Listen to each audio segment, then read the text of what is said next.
the pre-trial chamber majority 2-1 with one dissent actually decided to grant the first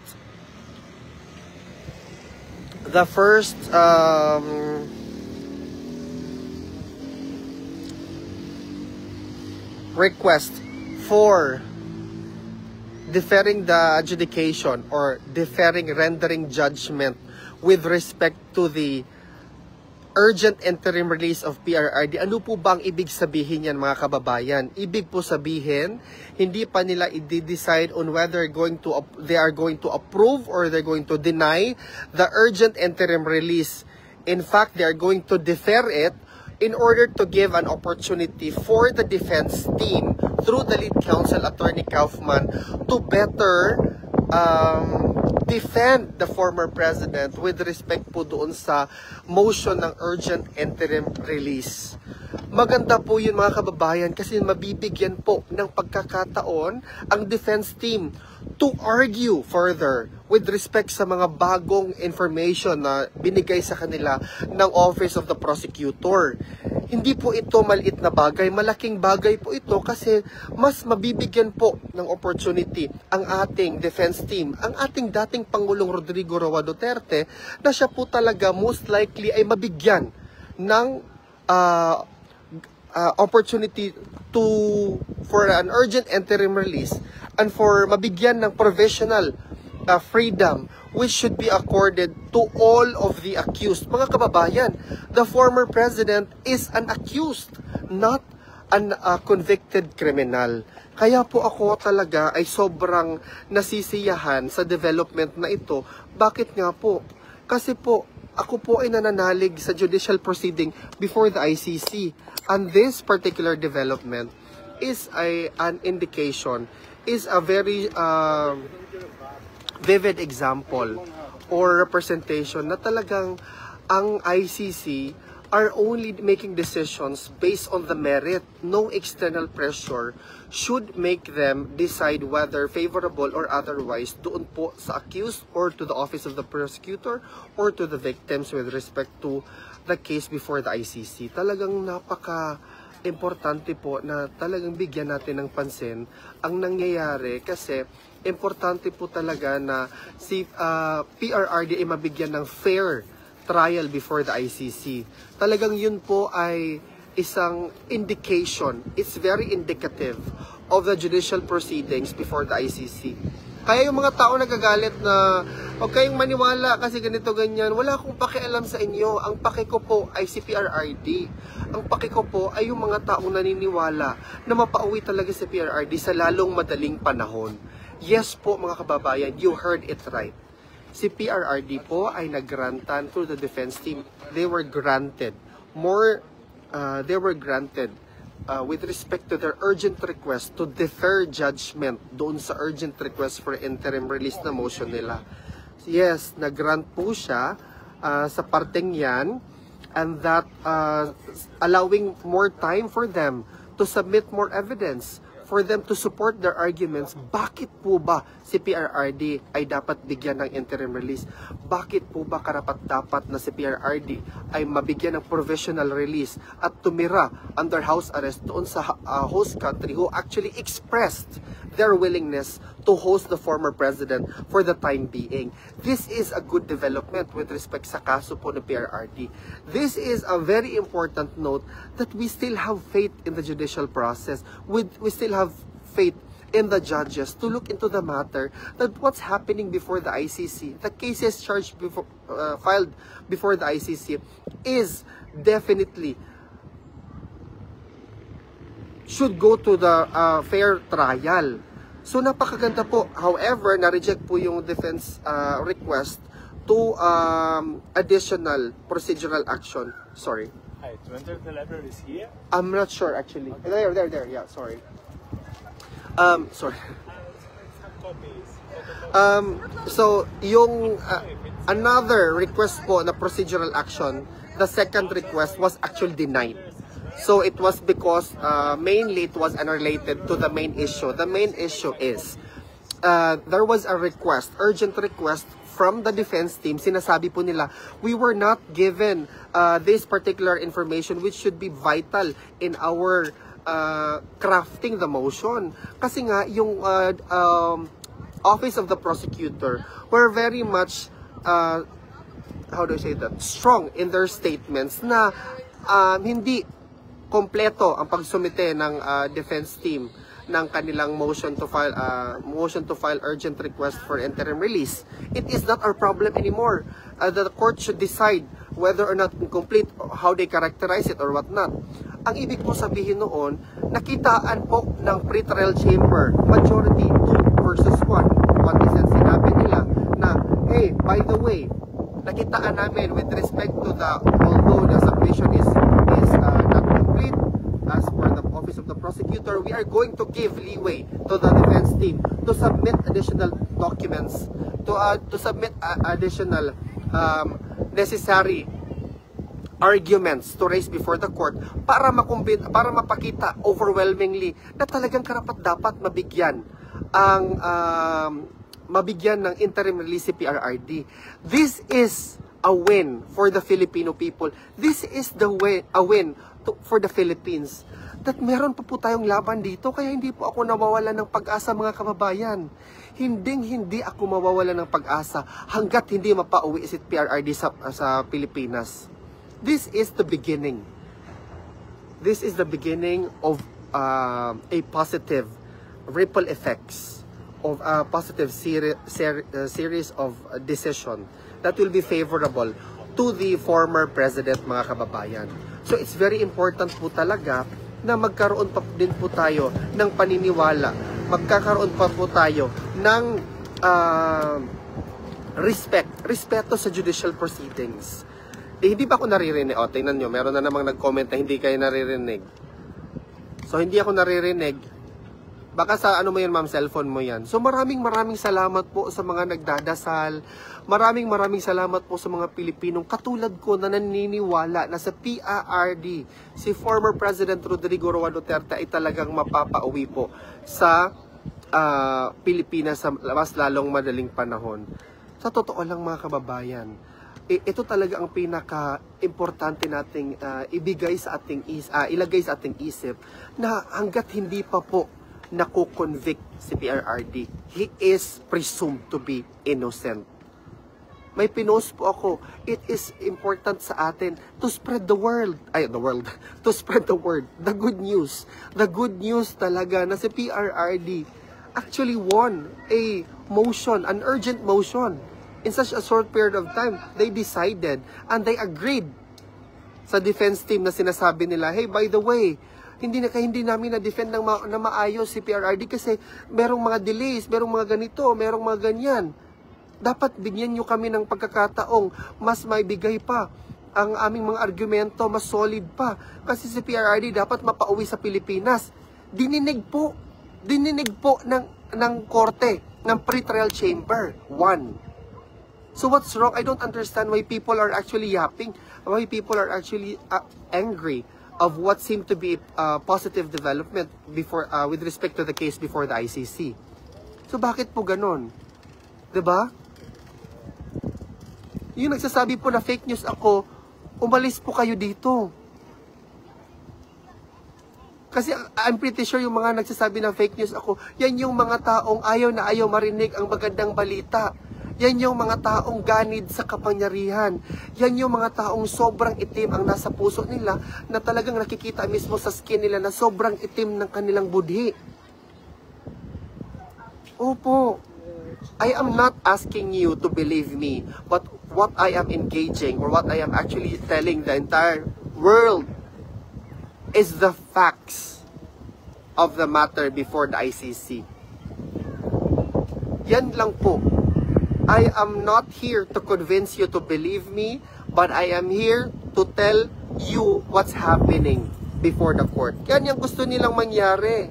Na hindi nila ako pagsasalitain, ayaw nila ako magsalita, kasi naaano kayo, nadidebunk yung mga naratibo ninyo. Yan yung totoo. Sabi ni Gary, Nagsasayang lang kayo ng oras, hindi basta-basta pala yan sa ICC, Tatay Digong, kaso sa crimes against humanity, mabigat na kaso, mabigat. These are, alam mo sir, magbasa ka muna sir, because that's just your position, and because this is a democracy, I respect your statement. Kasi baka kung ano yung sabihin ko, masabihin na naman ako, bakit nagsasabi na Alvin ng ganyan? I respect your position, but that doesn't mean that position is true. I am not saying my position here. I am not saying my opinion here. I am only saying what the development is. Wala pa akong personal opinion dito. This is nothing but a factual development, and that's happening before the ICC. And if you cannot take the fact, if you do not want to accept the fact na si PRRD ay nabigyan nag-grant yung petition nila na magsumiti pa sila ng additional evidences with respect sa mga arguments nila through the lead counsel, Attorney Kaufman, it's not my problem anymore. So, kung ayaw nyo po makinig sa positibong balita with respect sa kaso ni PRRD before the ICC, umalis po kayo dito. Hindi po ako humihingi sa inyong pagtanggap ng aking sinasabing pawang katotohanan lamang. Doon po kayo maniwala kung sino pong paniniwalaan ninyo. But for me, I believe in the judicial proceeding. I believe na ang Panginoon dininig ang ating mga pinagdadasal. So kung naiinggit po kayo sa akin kasi pawang katotohanan lang sinasabi ko, wala po akong pakialam sa inyong lahat. Ang pakialam ko po ay ang mga nangyayari sa ICC. Pakialam ko po na malaman ng taong bayan at ng buong mundo na si PRRD ay may laban. Pakialam ko po na dapat malaman ng mga mamamayan, lalo-lalo ng sumusuporta kay PRRD, na siya po ay nagrantan with respect ng urgent request ng defense team na i-defer po yung decision na ang pag-decide doon sa urgent request for interim release. Hindi po siya naaprubahan pa ng interim release. Ang na-approve po ay yung urgent request ng defense team na magsumiti pa sila ng additional documents kasi ni-request nila na wag muna kayong mag-decide kasi meron kaming natanggap na mga information na late binigay sa amin ng prosecution. So wag po kayong sinabihan ng defense team to Attorney Kaufman, hey, by the way, korte, ang Office of the Prosecutor, ito, hindi nabigay ng mga information na ganito. It was too late for us. We already submitted our motion. So, because of that, we argue that you give us more time. You defer your judgment with respect to the interim release and give us more time. Because this is what happened. A, B, C, D, E, F, G. Sabi naman ng korte, by the way, overwhelming majority of the judges ng pre-trial chamber, ibig sabihin, 3 lang naman yung judges dyan, no? So, 2 ang nagsabi, oo, totoo, tama naman. Kasi, paano mo naman masulat yung argumentong ito, hindi pa naman binigay yung mga information pala, late pala talaga. Meron pala nakitaan pala talaga ng katotohanan na hindi pala talaga nabigyan ng impormasyon in due time. O sige, i-defer mo na namin yung judgment. Pero may isang judge, nag-dissent siya. Sabi niya, meron siya mga argumento doon. Pero the most important development is na defer yung judgment. Nabigyan sila ng mas mahabang panahon pa para ipakita sa korte na magkaroon dapat ng interim release si PRRD. Pag masumite na yon ng defense team, as pagsabihin na doon, nag-grant na yung interim release. Ano yung mga hindi naniniwala? Kasi ayaw nyo makalabas si PRRD. Kasi ayaw nyo na ang katotohanan ay lumabas. Yan naman ang katotohanan, mga kababayan. Wala po akong pakialam sa inyo kung ayaw nyo makinig sa akin or maniwala sa akin. You don't need to believe me as a person. But you need to believe and you need to hear what's happening before the development sa kaso doon sa ICC. Wag na po ako. Wag niyo pong tingnan yung mukha ko. Makinig na lang kayo.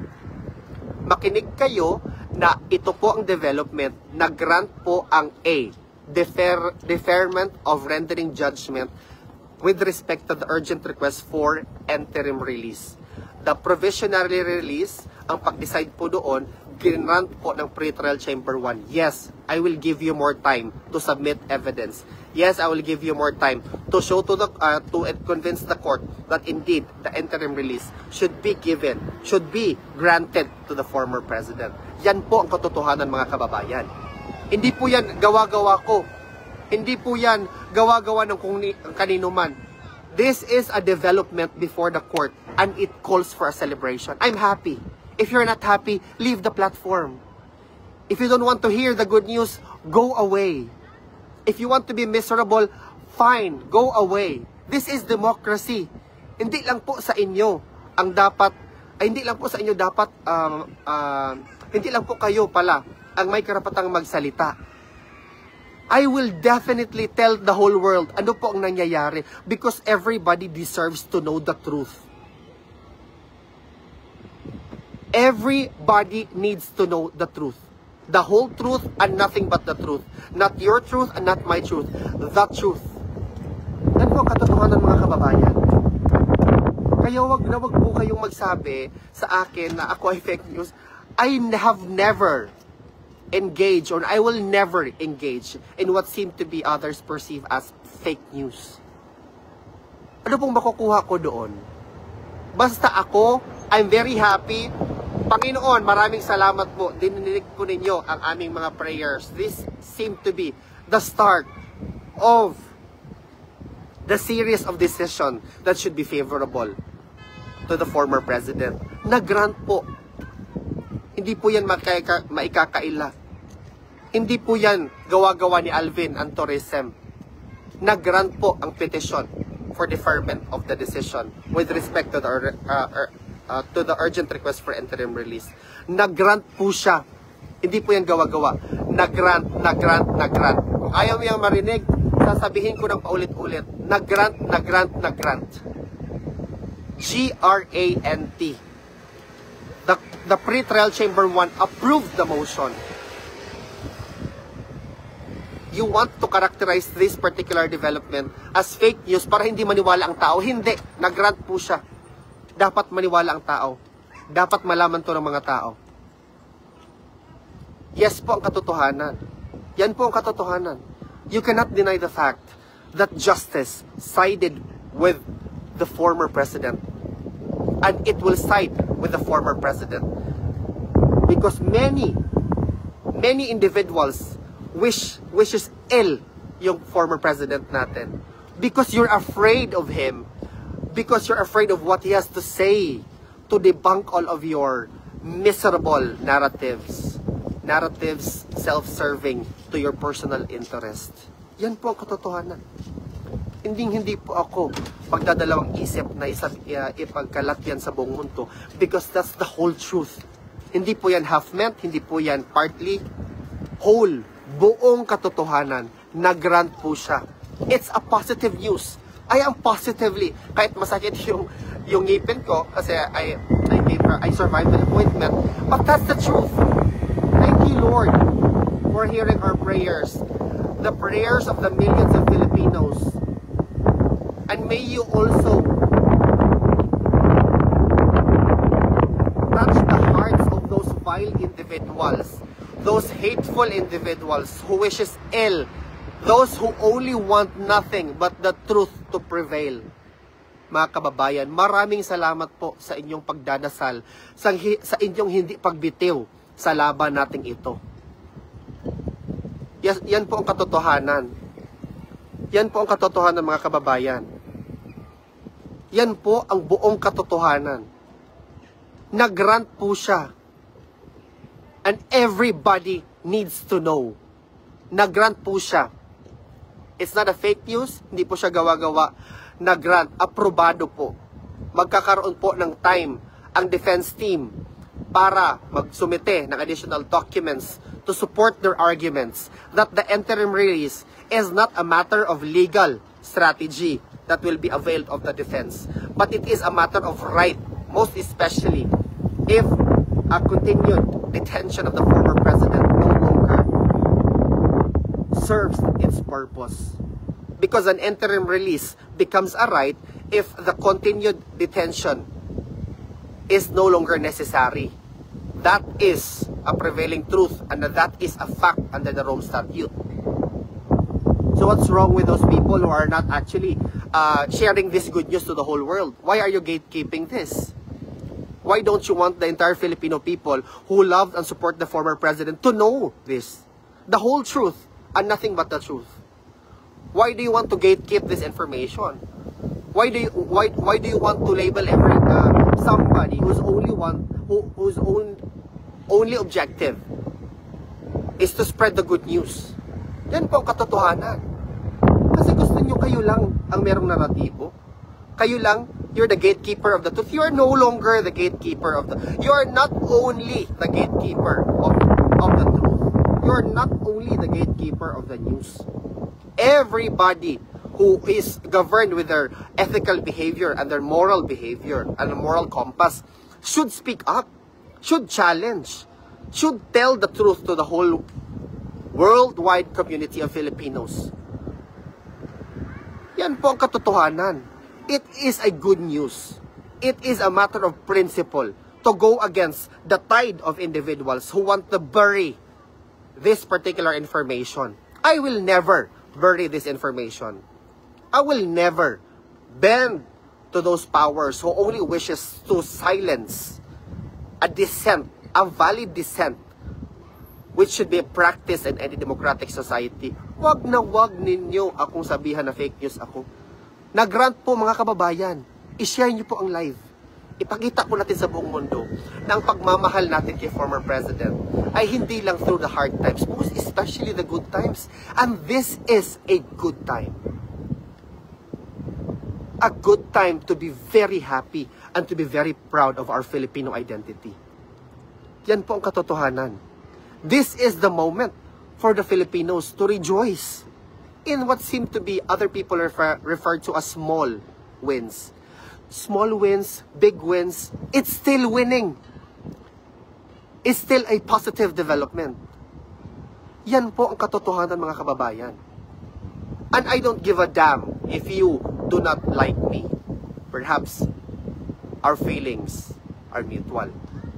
You don't need to like me, but you need to hear the truth. And nothing but the truth. And this is the truth. Nag-grant po, mga kababayan. Nag-grant po, and maraming salamat po, Panginoon. Kasi dininig niyo po ang panalangin ng milyong-milyong Pilipino. Maraming salamat po, Lord. Dahil hindi niyo po binitawan ang aming mga dasal. Hindi niyo po tinalikuran ang dasal ng mga kababayan. Maraming salamat po, Panginoon, at binibigyan niyo po kami ng lakas ng loob para kumprontahin ang mga taong gustong ilibing ang katotohanan. Maraming salamat po, Panginoon, at binigyan niyo kami ng magandang panahon ngayon na sana po mawala na po yung floods na nangyayari ngayon affecting thousands of Filipinos. Praise the Lord. Salamat kaayo sa inyong tanan. If you are not happy with this good news, fine. But you better be miserable somewhere else, not here. Because this is a safe haven for positive, forward-thinking Filipinos. And I only want to embody something that's positive because we need positivity in this lifetime. And I don't want to dwell in something that's negative. I don't want to have the skin of those very negative individuals, dark and so, something that somebody will never desire to have.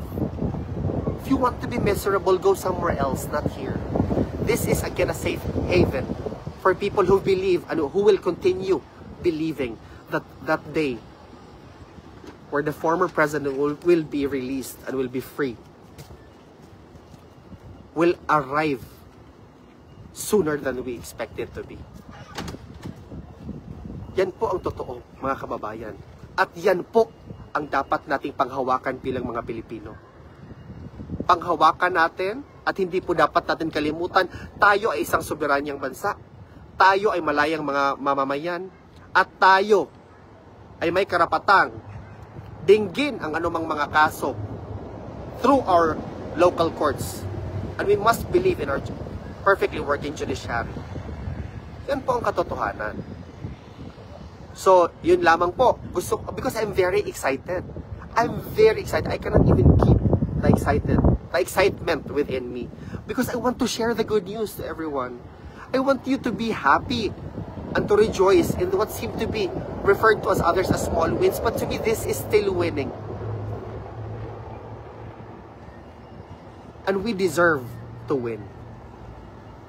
Our forefathers fought very hard for the freedom that we are currently enjoying. We should never disregard what they have sacrificed for, mga kababayan. Maraming salamat po sa inyo. Maraming salamat po, Panginoon. Ipaglaban po natin ang ating bayan, lalong-lalo na ang taong talagang hindi tayo tinalikuran. Noong panahon na muntik na po tayong maging narco state. Noong panahon na kung wala na po tayong mapupuntahan, kundi merong isang tao who took the challenge, the difficult challenge, to clean the streets with regard the drug problems permeating our society. Hindi niya tayo tinalikuran, nagsakripisyo siya para sa atin. It's our time to give back, mga kababayan. It's our time to speak up. It's our time to show the world na yung pagmamahal natin sa Kanya, lalong-lalo na ngayon, sa sitwasyon na mahirap, ay talagang mas lumalakas, mas tumitibay. Yan po ang dapat nating isipin. Yan po ang dapat nating gawin. Yan po ang dapat nating tandaan bilang isang Pilipino. Kahit ano po ang opinion ninyo, you cannot impose that on me. As I have never imposed my opinion on others. Because I am very much sensitive with the ideologies permeating or surrounding democracy. Do not impose your disposition on me because I will never impose mine on yours. Yan lang po. Ako po ay nagpapasalamat sa inyo.